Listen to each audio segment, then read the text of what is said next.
स्वागत है आपके YouTube channel morning today target में। आज हम देखेंगे सीडीपी के प्रीवियस ईयर क्वेश्चन पेपर जो आपके आने वाले एग्जाम के लिए काफ़ी ज़्यादा इम्पॉर्टेंट है। तो एक भी क्वेश्चन मिस मत करिएगा, आपके एग्ज़ाम की दृष्टि से काफ़ी ज़्यादा इम्पॉर्टेंट है। इसलिए जितनी भी क्लासेस करवा रही हूँ सारी क्लासेस देखिए, प्लेलिस्ट बन चुकी है और डेली मॉक टेस्ट लगाइए, डेली रिवीजन करिए, आपका 100% निकल जाएगा। और अपनी तैयारी को ऐसा करिए कि आपका एक ही अटैम्प्ट में निकल जाए, क्योंकि सीटेट के बिना आप किसी भी एग्ज़ाम में शामिल नहीं हो सकते हैं। सीटेट आपके लिए निकालना अनिवार्य है, तो इसलिए आगे वैकेंसी में आप शामिल हो सकें तो अपनी तैयारी को अभी से शुरू कर दीजिए। तो चलते हैं क्वेश्चन में, और 30 क्वेश्चन में से कितने क्वेश्चन सही हुए हैं कमेंट करके ज़रूर बताइएगा। पहला क्वेश्चन है, ले वाइगोत्स्की का मानना था कि विकास कैसे होता है। तो पहला है आनुवंशिक प्रोग्रामिंग का खुलासा है, दूसरा है प्रकृति में असतत है, तीसरा ऑप्शन हो जाएगा सीधे परिपक्वता के परिणाम से होता है, और चौथा ऑप्शन हो जाएगा सीधे सामाजिक संपर्क के परिणाम से होता है। तो ले वाइगोत्स्की का मानना था कि बच्चों का विकास सीधे सामाजिक संपर्क से होता है, इसलिए इसका करेक्ट आंसर यहाँ पे 4 ऑप्शन सही हो जाएगा।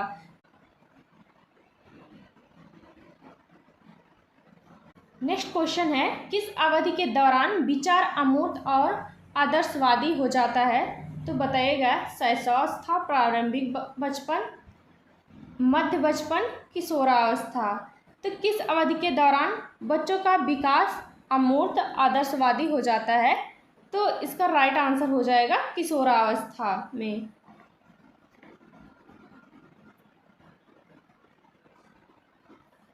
नेक्स्ट क्वेश्चन है, निम्नलिखित में से कौन सी प्रथा शिक्षा में समावेशन को बढ़ावा देती है। तो कौन सी प्रथा शिक्षा में समावेशन को बढ़ावा देती है। तो छात्रों को शारीरिक दंड, दूसरा है प्रतियोगी परीक्षाओं के लिए सीखना, तीसरा ऑप्शन हो जाएगा विविधता का सम्मान करना, चौथा ऑप्शन हो जाएगा मानकीकृत पाठ्यक्रम। तो कौन सी प्रथा शिक्षा में समावेशन को बढ़ावा देती है, तो वह हो जाएगा विविधता का सम्मान करना। इसका करेक्ट आंसर यहाँ पे तीसरा सही हो जाएगा।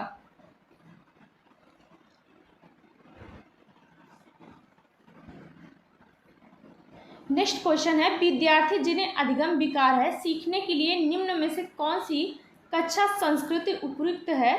तो पहला है सख्त पाठचर्या का पालन करना, दूसरा है विविध शिक्षा शास्त्रीय पद्धतियाँ अपनाना, तीसरा हो जाएगा मानकीकृत आकलन निश्चित करना, चौथा ऑप्शन हो जाएगा त्रुटियों और गलतियों के लिए असहनशीलता रखना। तो विद्यार्थी जिन्हें अधिगम विकार है उनके सीखने के लिए कौन सी संस्कृति उपयुक्त होगी कक्षा में। तो इसका राइट आंसर यहाँ पे हो जाएगा विविध शिक्षा शास्त्रीय पद्धतियों को अपनाना। इसका करेक्ट आंसर यहाँ पे सेकेंड ऑप्शन सही हो जाएगा। नेक्स्ट क्वेश्चन है, लॉरेंस कोहलबर्ग के सिद्धांत की एक मुख्य आलोचना है कि पहला है उसके सिद्धांत में नारीवाद परिप्रेक्ष गौड़ है, दूसरा है उसने पियाजे के नैतिकता विकास सिद्धांत को संदर्भ में नहीं लिया, तीसरा ऑप्शन हो जाएगा उन्होंने बच्चों की प्रत्येक स्तर पर विशिष्ट प्रतिक्रियाएं नहीं सुझाई, चौथा ऑप्शन हो जाएगा उन्होंने बच्चों पर कोई अनुसंधान कार्य नहीं किया।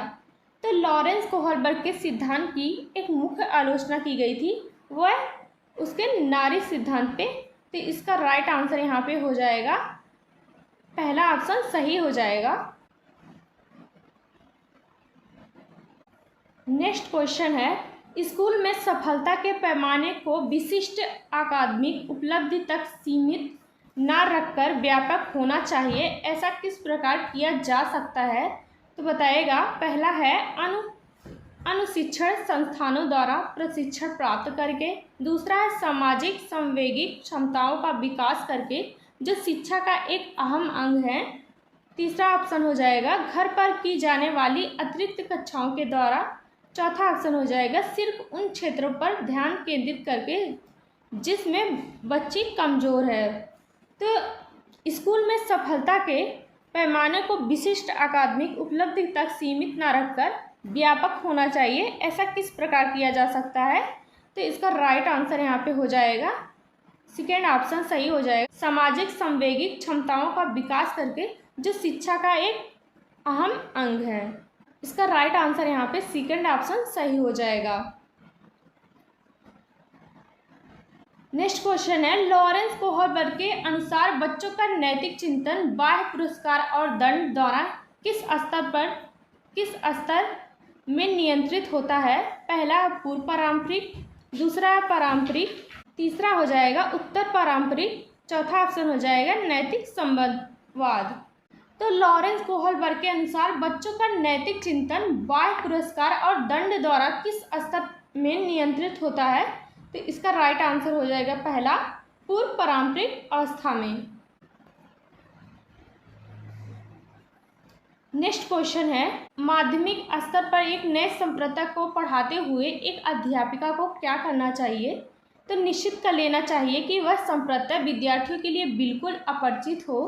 दूसरा है, विद्यार्थियों के पूर्व ज्ञान को नए संप्रदाय से जोड़ना चाहिए। तीसरा ऑप्शन हो जाएगा, विद्यार्थियों को बनाए लेख देने चाहिए और उन्हें रट्टा मारने को कहना चाहिए। तो बच्चों को रट्टा बिल्कुल भी नहीं मरवाना है। चौथा ऑप्शन हो जाएगा, निश्चित कर लेना चाहिए कि संप्रदाय के बारे में चर्चा के दौरान विद्यार्थी अपने सामाजिक सांस्कृतिक ज्ञान को साझा ना करें। ऐसा भी नहीं करना है कि बच्चों का सामाजिक ज्ञान कक्षा में साझा ना किया जा सके। तो माध्यमिक स्तर पर एक नए संप्रदाय को पढ़ाते हुए एक अध्यापिका को चाहिए कि बच्चों के पूर्व ज्ञान को नए संप्रदाय से जोड़ना चाहिए। इसलिए इसका करेक्ट आंसर यहाँ पे सेकेंड ऑप्शन सही हो जाएगा। फ्रेंड, जितने भी क्वेश्चन करवा रही हूँ आपके एग्जाम के लिए काफ़ी ज़्यादा इम्पोर्टेंट है, तो एक भी क्वेश्चन मिस मत करिएगा। क्लास अच्छी लगी तो ज़रूर आप लोग लाइक कर दिया करिए। नेक्स्ट क्वेश्चन है, लेव वाइगोत्स्की के अनुसार संज्ञानात्मक विकास के लिए निम्न में से किसकी मध्यस्थता आवश्यक है? तो पहला है सांस्कृतिक औजार, दूसरा है सांस्कृतिक ढंग प्रकार, तीसरा है सांस्कृतिक सूचक, चौथा ऑप्शन हो जाएगा सांस्कृतिक व्युत्पन्न। तो लेव वाइगोत्स्की के अनुसार संज्ञानात्मक विकास के लिए किसकी मध्यस्थता आवश्यक है? तो इसका राइट आंसर पहला हो जाएगा सांस्कृतिक औजार की।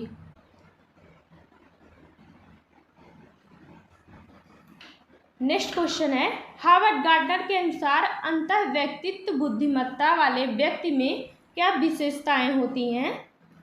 तो यह क्वेश्चन आपके लिए काफ़ी ज़्यादा इम्पोर्टेंट है क्योंकि बार बार क्वेश्चन में पूछा जाता है।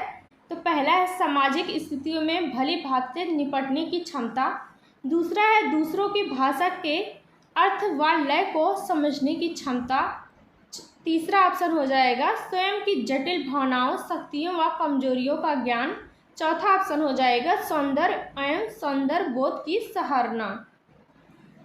तो हार्वर्ड गार्डनर के अनुसार अंतःव्यक्तित्व बुद्धिमत्ता वाले व्यक्ति में कौन सी विशेषताएं होती हैं? तो इसका राइट आंसर यहाँ पे थर्ड ऑप्शन सही हो जाएगा, स्वयं की जटिल भावनाओं, शक्तियों व कमजोरियों का ज्ञान। यह क्वेश्चन आपके एग्जाम के लिए काफ़ी ज़्यादा इम्पोर्टेंट है क्योंकि हार्वर्ड गार्डनर, पियाजे, लेव वाइगोत्स्की से क्वेश्चन बनते ही बनते हैं, तो काफ़ी ज़्यादा इम्पोर्टेंट है, तो ध्यान में रखिएगा।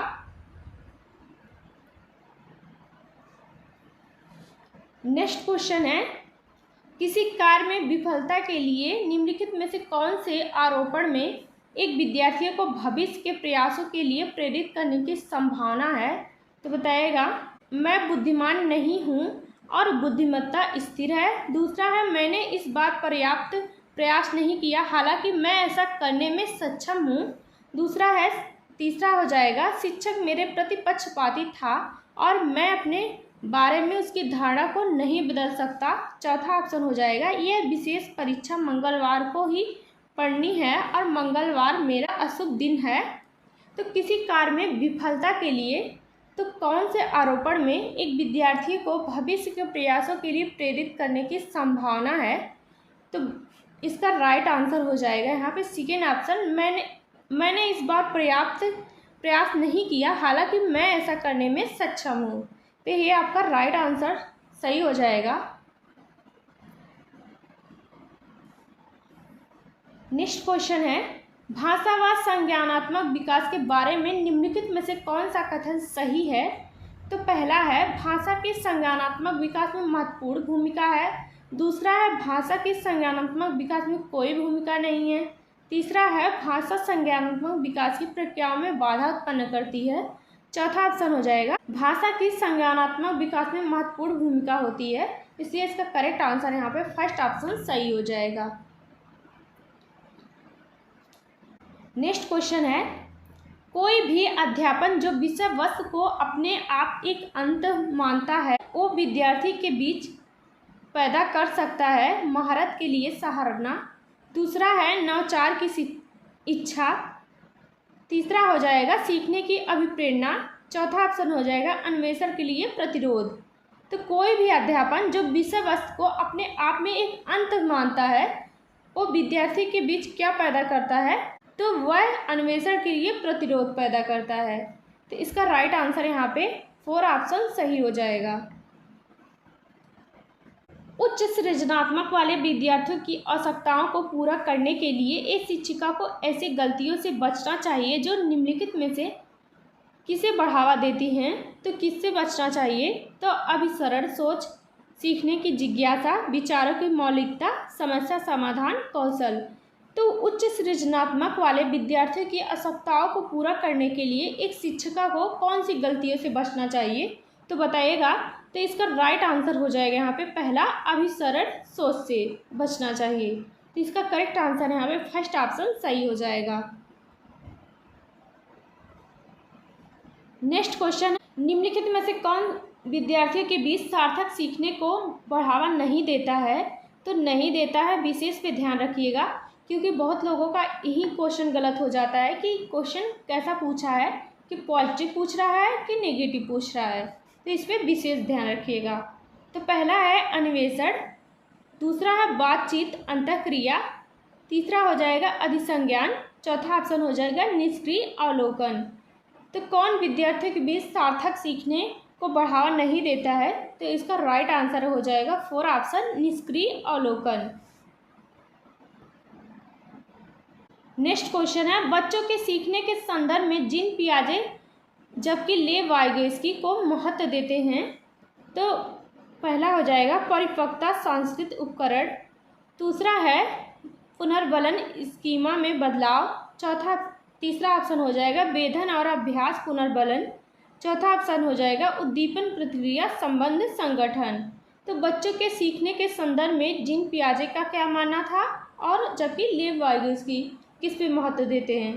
तो बताइएगा। इसका राइट आंसर हो जाएगा पहला कि जीन पियाजे परिपक्वता को महत्व देते थे और वाइगोत्स्की सामाजिक उपकरण को महत्व देते थे। तो इसका राइट आंसर हो जाएगा पहला ऑप्शन सही हो जाएगा। नेक्स्ट क्वेश्चन है, बाल केंद्रित शिक्षा में सीखना मुख्यतः किस प्रकार होता है? तो शिक्षकों द्वारा प्रत्यक्ष निर्देश द्वारा, दूसरा है पाठ्य पुस्तकों से, तीसरा हो जाएगा अधिगमकर्ताओं के निष्क्रिय सुनने से, चौथा ऑप्शन हो जाएगा विविध स्रोतों का अन्वेषण करके। तो बाल केंद्रित शिक्षण में मुख्यतः किस प्रकार सीखना होता है? तो इसका राइट आंसर हो जाएगा 4 ऑप्शन विविध स्रोतों का अन्वेषण करके। तो इसका करेक्ट आंसर यहाँ पे 4 ऑप्शन सही हो जाएगा। निम्नलिखित में से कौन सा विकल्प विद्यार्थियों के चिंतन को सुसाध्य नहीं करता है? तो नहीं करता है तो बताइएगा।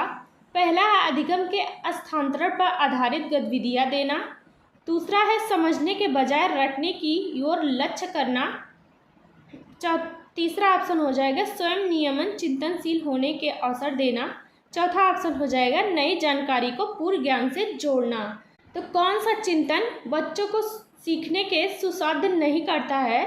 तो इसका राइट आंसर यहाँ पे हो जाएगा समझने के बजाय रटने की ओर लक्ष्य करना। तो इसका करेक्ट आंसर यहाँ पे सेकेंड ऑप्शन सही हो जाएगा। नेक्स्ट क्वेश्चन है, एक विद्यार्थी परीक्षा में अंतिम स्थान पर आने से बचने के लिए अध्ययन कर रहा है, यह किस तरह लक्ष्य का उदाहरण है? तो पहला है महारत हासिल करने की दिशा में उन्मुख लक्ष्य, दूसरा है परिहार उन्मुख महारत लक्ष्य, तीसरा है प्रदर्शन की दिशा में उन्मुख लक्ष्य। चौथा ऑप्शन हो जाएगा परिहार उन्मुख प्रदर्शन लक्ष्य। तो एक विद्यार्थी जो है वह परीक्षा में अंतिम स्थान पर आने से बचने के लिए अध्ययन कर रहा है, वह किस प्रकार का लक्ष्य उदाहरण हो जाएगा। तो इसका राइट आंसर हो जाएगा 4 ऑप्शन परिहार उन्मुख प्रदर्शन लक्ष्य। इसका करेक्ट आंसर यहाँ पे 4 ऑप्शन सही हो जाएगा।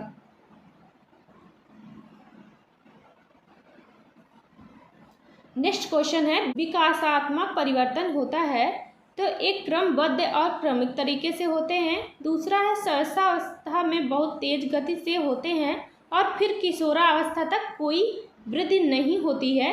दूसरा है हमेशा रैखिक तरीके से होते हैं, चक्रीय ढंग से नहीं। चौथा ऑप्शन हो जाएगा किशोरावस्था तक आगे की ओर होते हैं और पीछे की ओर बढ़ते हैं। तो विकासात्मक परिवर्तन कैसे होते हैं, तो इसका राइट आंसर यहाँ पे पहला ऑप्शन हो जाएगा, एक क्रमबद्ध और क्रमिक तरीके से होते हैं विकासात्मक परिवर्तन। तो इसका करेक्ट आंसर यहाँ पे पहला सही हो जाएगा। नेक्स्ट क्वेश्चन है बुद्धिमत्ता के समकालीन सिद्धांतों के अनुसार बुद्धि क्या है। तो केवल दूसरों की नकल करने की क्षमता। दूसरा है एक विशिष्ट एकांकी क्षमता। तीसरा है अक्षमताओं का एक समूह है। चौथा ऑप्शन हो जाएगा एक विलक्षण और सामान्य अवधारणा है। तो बुद्धिमत्ता के समकालीन सिद्धांतों के अनुसार बुद्धि क्या होती है, तो वह हो जाएगा, इसका राइट आंसर यहाँ पे तीसरा हो जाएगा, अक्षमताओं का एक समूह होती है। निम्नलिखित में से क्या सृजनात्मकता वाले विद्यार्थी की विशेषता नहीं है, तो नहीं पूछा है। तो पहला है उनकी समस्या को सुलझाने का कौशल उच्च कोटि का होता है। दूसरा है वे विभिन्न तरीकों से समस्याओं का समाधान कर सकते हैं। तीसरा है उनमें नए विषय को सीखने की जिज्ञासा कम होती है। चौथा ऑप्शन हो जाएगा वे अक्सर नए विचारों और नवाचारों के साथ आते हैं। तो सृजनात्मकता वाले विद्यार्थी की विशेषता कौन सी नहीं होगी, तो इसका राइट आंसर हो जाएगा उनमें नए विषयों को सीखने की जिज्ञासा कम होती है। तो यही आपका राइट आंसर हो जाएगा जो गलत पूछा है। नेक्स्ट क्वेश्चन, संरचनावादी दृष्टिकोण अधिगम को किस प्रकार निर्दिष्ट करता है। तो पहला है अव्यवस्थित और एक तरफा। दूसरा है स्वभावहीन और पृथक। तीसरा है पारस्परिक और सक्रिय। चौथा ऑप्शन हो जाएगा निष्क्रिय और निर्भर। तो संरचनावादी दृष्टिकोण अधिगम को किस प्रकार निर्दिष्ट करता है, तो इसका राइट आंसर यहाँ पे थर्ड ऑप्शन सही हो जाएगा, पारस्परिक और सक्रिय दौरान। इसका करेक्ट आंसर यहाँ पे थर्ड ऑप्शन सही हो जाएगा। नेक्स्ट क्वेश्चन है विकास के प्रत्येक चरण के लिए सामाजिक अपेक्षा को क्या कहा जाता है। तो बताइएगा विकासात्मक कार्य। दूसरा है विकासात्मक आवश्यकताएं। तीसरा है विकासात्मक बाधाएं। चौथा ऑप्शन हो जाएगा विकासात्मक क्षेत्र।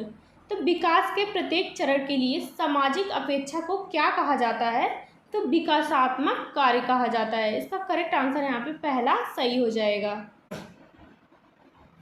नेक्स्ट क्वेश्चन है राष्ट्रीय शिक्षा नीति 2020 सामाजिक आर्थिक रूप से वंचित समुदायों से आने वाले विद्यार्थियों अवधारणा के लिए क्या प्रस्तावित करती है। तो पहला है रट कर सीखना। दूसरा है पाठचर्या मूल्यांकन का मानकीकरण करना। तीसरा है प्रदर्शन उन्मुख परीक्षण। चौथा ऑप्शन हो जाएगा संदर्भित व अर्थपूर्ण पाठचर्या। तो राष्ट्रीय शिक्षा नीति 2020 सामाजिक आर्थिक रूप से वंचित समुदायों से आने वाले विद्यार्थियों के अवधारणा के लिए क्या प्रस्तावित करती है, तो बताइएगा।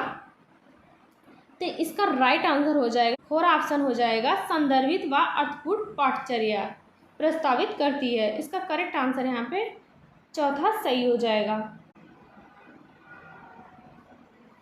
नेक्स्ट क्वेश्चन है बच्चों का अपने आप से बात करना क्या कहलाता है। उनके अहम केंद्रवाद का घोतक है।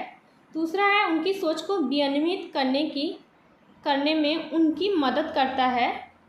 तीसरा ऑप्शन हो जाएगा उनके मनोवैज्ञानिक और भाषा विकास में बाधा डालता है। चौथा ऑप्शन हो जाएगा गंभीर व्यवहार संबंधी समस्याओं का पहचान करता है। तो बच्चों का अपने आप से बात करना क्या कहलाता है? तो उनकी सोच को विनियमित करने में उनकी मदद करता है। तो इसका करेक्ट आंसर यहाँ पे सेकंड ऑप्शन सही हो जाएगा। नेक्स्ट क्वेश्चन है, निम्न में से कौन सा सुविधाहीन और वंचित समूहों के विद्यार्थियों को शामिल करने में बाधा उत्पन्न करेगा? तो बताएगा लचीलापन पाठ्यक्रम, गैर प्रासंगिक सामग्री, तीसरा है शिक्षार्थी केंद्रित शिक्षा शास्त्र, चौथा ऑप्शन हो जाएगा मूल्यांकन, व्यापक मूल्यांकन। तो कौन सा सुविधाहीन और वंचित समूह के विद्यार्थियों को शामिल करने में बाधा उत्पन्न करेगा? तो इसका राइट आंसर हो जाएगा यहाँ पे गैर प्रासंगिक सामग्री।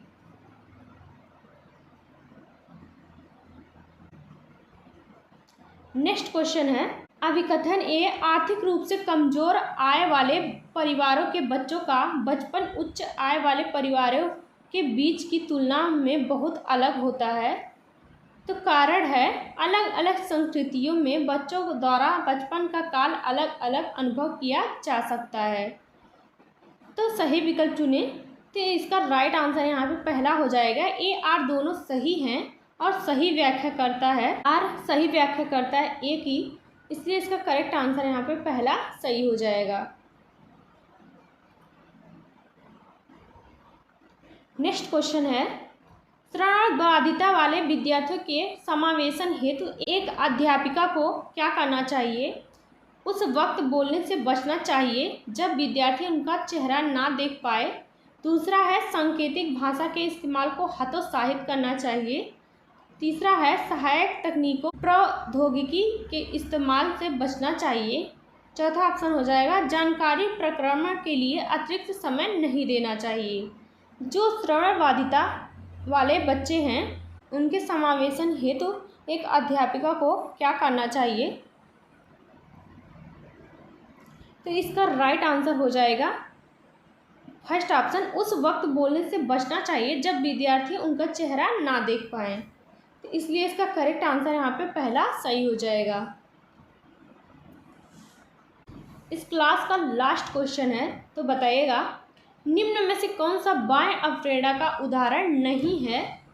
तो सजा से बचना, दूसरा है रुचि, तीसरा है इनाम, चौथा ऑप्शन हो जाएगा असफलता का डर। तो कौन सा बाह्य अवप्रेरणा का उदाहरण नहीं होगा? तो इसका राइट आंसर यहाँ पे सेकंड ऑप्शन हो जाएगा रुचि हो जाएगा। आज के लिए बस इतना ही, मिलते हैं नेक्स्ट क्लास में। तब तक के लिए जितनी भी क्लासेस हो चुकी है उसकी प्लेलिस्ट बन चुकी है, तो जाके ज़रूर देखिए, आपको काफ़ी ज़्यादा हेल्प मिलेगी। और जल्द ही आप लोगों के लिए जो सीटेट सेकंड की तैयारी कर रहे हैं, पेपर 2 की तैयारी कर रहे हैं, उनके भी लिए SST की क्लासेस चलने वाली हैं। जैसे ही आपका नोटिफिकेशन आ जाएगा, CDP और SST दोनों की क्लासेस चलेंगी। तो आज के लिए बस इतना ही, मिलते हैं नेक्स्ट क्लास में।